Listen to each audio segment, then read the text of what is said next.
Hi guys! So for today's video, iluluto na natin yung natira nating hipon kahapon.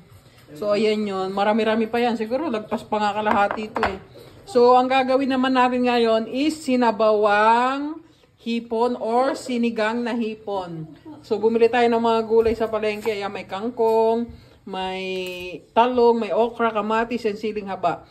Yan lang mostly ang gulay natin kasi yan lang mostly ang kinakain namin. So hindi na ako bumili nung hindi namin kinakain gulay. Para din hindi sayang, di ba? And of course, para may partner ang ating ang ating sinigang, bumili rin ako ng mga pamprito nating isda. Kasi pauwi ngayon ang aking mother galing sa El Nido, galing doon sa kanyang work. As you can see last time nung sa vlog ko, umalis sila. Ngayon pauwi na agad. So, ayan, pinalinisan na rin natin to. Halo-halong isdang bato ito. Ayan, iba't ibang klase. 250 pesos isang kilo. Medyo may kamahalan ngayon ng mga isda. Pero para makakain tayo ng isda. Then, ito, huwag nyo nang pansinin yan pagkain niya ng dogs namin.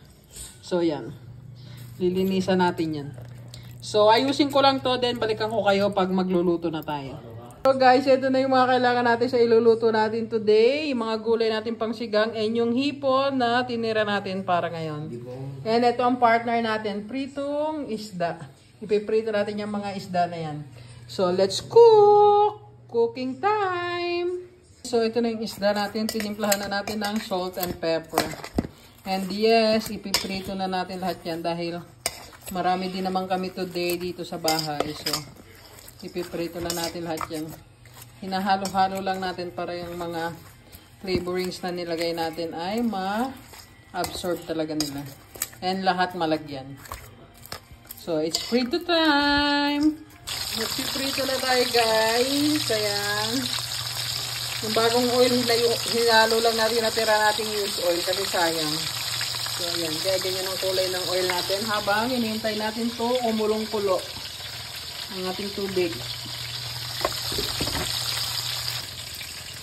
Dahil kulong-kulo na ito guys, pwede na natin ilagay ang ating mga gulay like okra, talong, and yung sili. And ayan na guys, nalagay na natin yung ating okra, talong, and sili.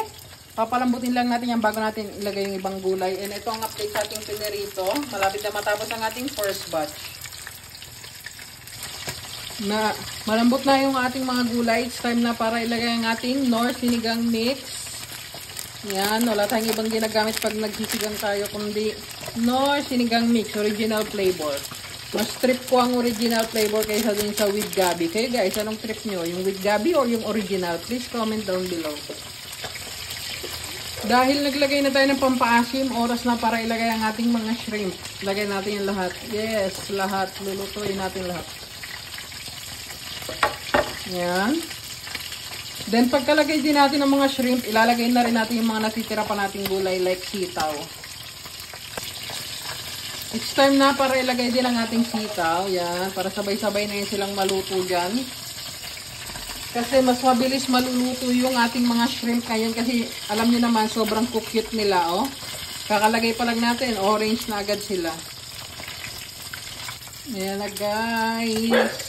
Luto na ang ating mga shrimp. Naglutangan na sila. Lagyan natin ng konting pampaalat. Patis. Then, ilalagay na rin natin ang ating kangkong.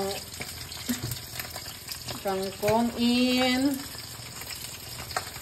Ayan. Lagyan na rin natin ang kangkong. Tapos, papatayin na rin natin. Kasi iniiwasan natin ma-overcook ang ating mga hipon. Maluluto pa rin naman yung kangkong dyan sa init ng ating sabaw.